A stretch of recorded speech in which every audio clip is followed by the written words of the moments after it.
So welcome to Weekend Walkabout, where we're in our gardens and yours virtually.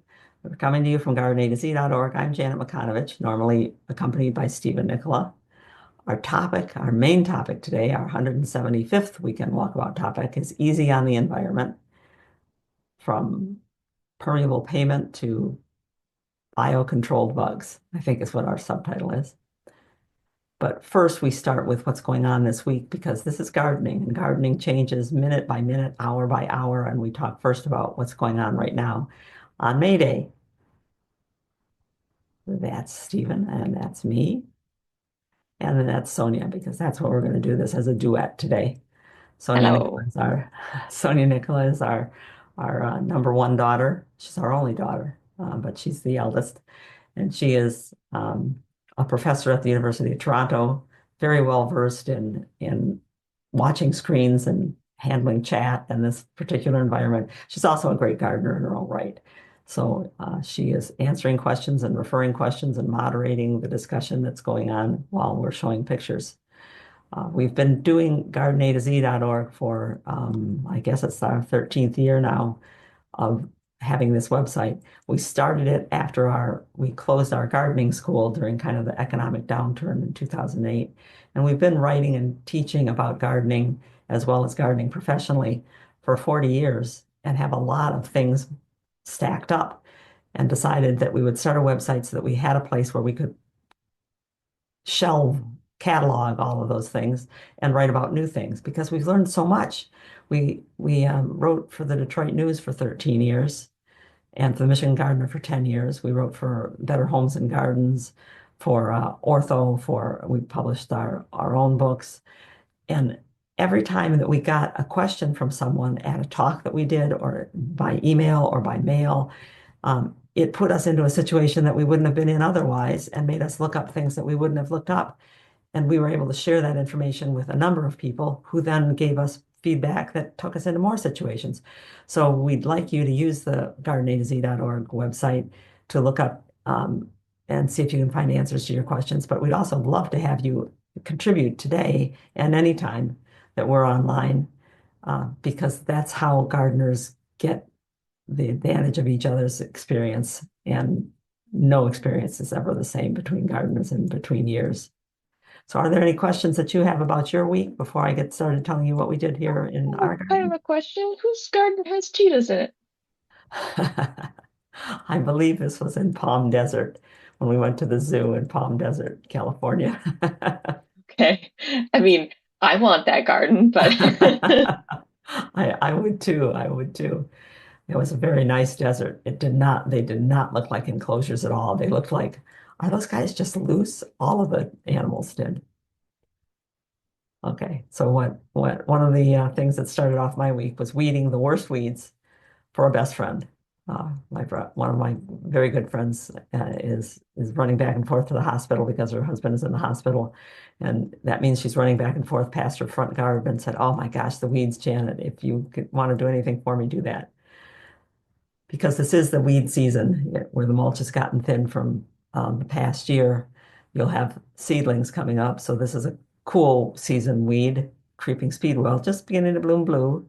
Very pretty little blue. This is oxalis. Some people call it clover or shamrock. One of the oxalises, it's yellow oxalis. Morning glories coming up from seed. Henbit here, and where's a better henbit? Henbit over here. Uh, Dead nettle, a lamium relative back here, erigeron or daisy fleabane here, and the worst weed, this is ornithogallum, Star of Bethlehem. These grassy looking things, and they're all throughout the garden. Teresa, my friend, has been working on this for, I think it was 4 years ago now, that I pointed out to her that that was ornithogallum or Star of Bethlehem in her garden. It's a bulb plant. It's coming up to bud now, coming to bud now, and we'll have a cluster, kind of a um, dance floor globe arrangement of white flowers. But despite the fact that it is a little bit pretty, it is a lot aggressive and it's an allelopath. In other words, it makes the soil not good for other plants to grow in, and it multiplies like a weed. So I told Teresa, what you have to do is you have to dig it out and get the bulb Always aim to get the bulb and keep at it because we have to starve it out. We have to take all of the foliage off and exhaust the energy and the starch that's in the bulb. And what's nice about this garden is because she has been working on it for 4 years, the bulbs are now, for the most part, single bulbs, and they are not as deep in the ground because they are not as well established. There's seedlings coming back. So I'm digging, loosening, and taking out these. Their foliage looks a lot like crocus, some people tell me. They say, well, I thought that was a crocus coming up. Um, I it was just has going to say the same thing. Yeah. yeah, it does have a white line up the white stripe up the blade.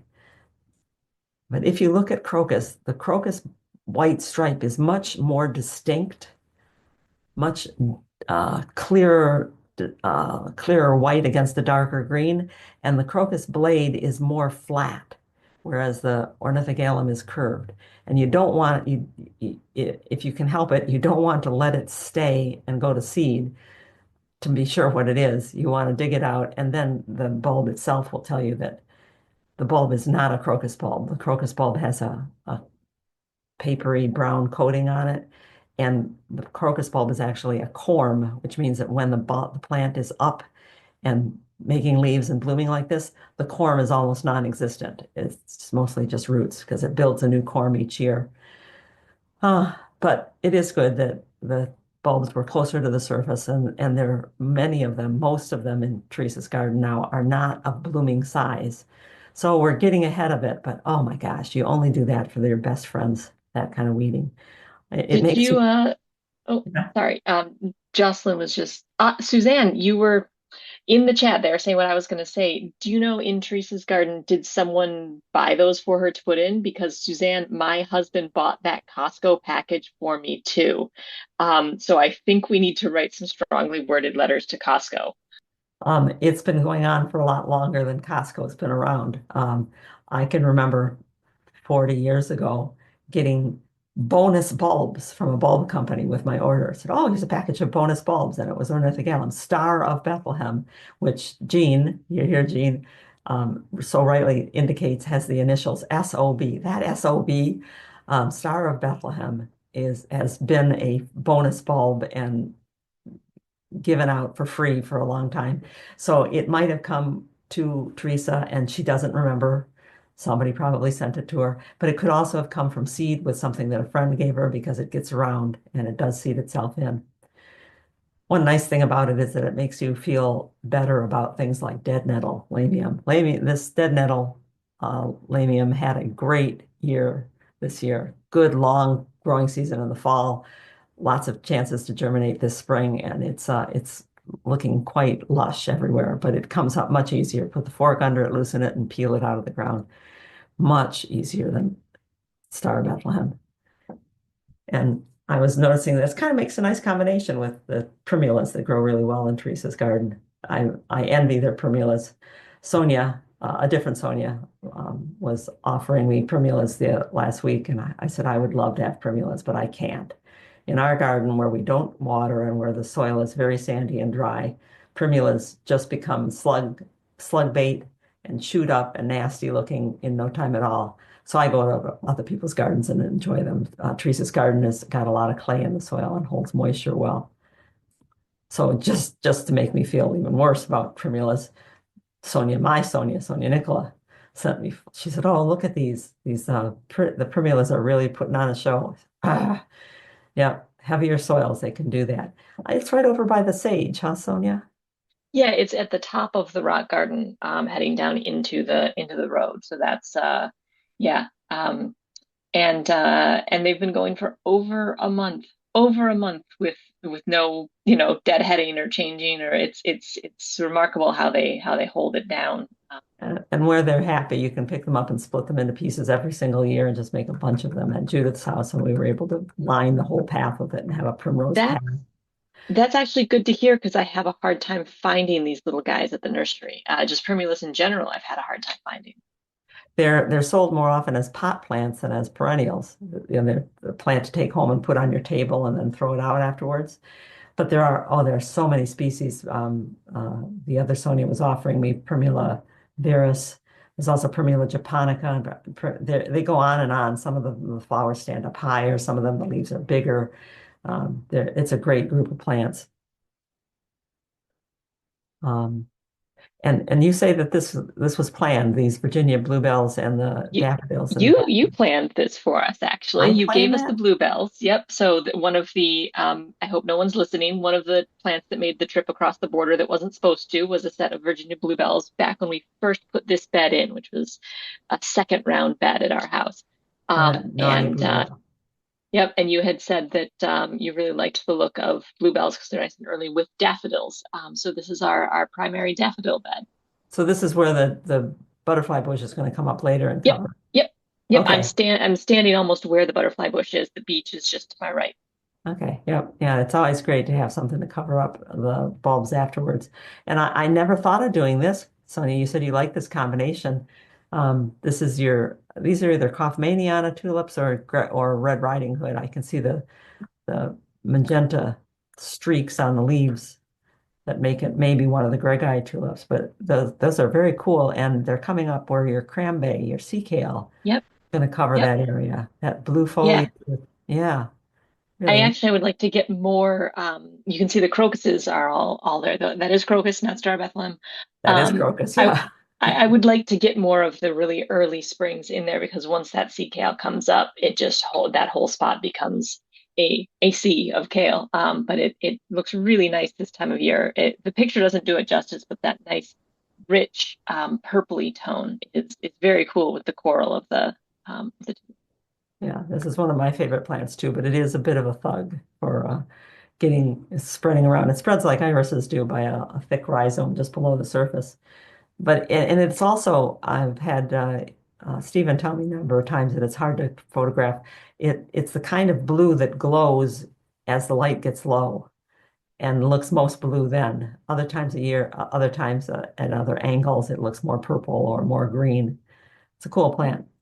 I'll also mention that the dianthus in the back there that is also that kind of bluish tone, and then the Angelina sedum that is the brighter, the warmer tone to match the. This is all entirely unintentional, y'all. This is just rock garden being rock garden, but those cools and warms balancing each other is nice. And it's cool. It's very cool. Yeah, Angelina is very good at making up her own combinations. Angelina goes where Angelina wants to go. Someone years ago told me, I really like this plant. How can I make more of it? I said, just throw it down the hill. Just pick up a piece of it, throw it down the hill. It will root and take off, and you'll find it growing someplace else. Any questions in the chat or We do have a quick yeah. question from Diane. Can we grow Virginia bluebells with Celestine poppy together, as Pierre Benerup recommends? Wouldn't the poppy be a lot later than the bluebells? No, celandine poppy or wood poppy is blooming right now with the bluebells. The other poppies, the true poppies, the papavars. So celandine poppy, also called wood poppy, is Caledonium. No, no, wait. There's two of them, and Pierre even mentioned that Caledonium is a weedy Eurasian wood poppy. Ours is Stylophorum, like style Ophorum, Stylophorum diphyllum, and it's blooming now. It's bright yellow, big flowers, big leaves, and it's a good combination with the Mertensia. Thank you, Sonia. Sorry for the bold, that copied across. I don't know how to spell. I'm just copying. She Um, doesn't know how to spell, but she had time to look it up, copy it, bring it over. I can barely hit my up and down keys in the time that she's looked at three screens and moved things around. but would you recommend that combination same as Pierre did? Oh yeah, yeah. We're working on that combination in our backyard here. The Xylophorum currently is overrunning the bluebells, but I'm not worried about that because the bluebells will seed themselves around and they've begun to do that. You can throw in some pulmonaria too, and they're all blooming at the same time. And I think that's it for questions. Uh, yeah, yep. It does sound like the SOBs are out there at the big box stores. That Nancy got hers at Aldi's. Yeah, yeah, yeah. And there are some ornithogalums that it's Star of Bethlehem is Ornithogalum umbellatum. There are some ornithogalums that would like to disown that cousin. And there are actually plants in the genus that are good plants, but that's not the one that gets around a lot. Oh, sorry, Nancy. That's yeah, absolutely. I'm realizing Jean right above you had mentioned the SOB, but you were talking about the primrose, primulas at Aldi's. So the Oh, big good. box, the good and the bad.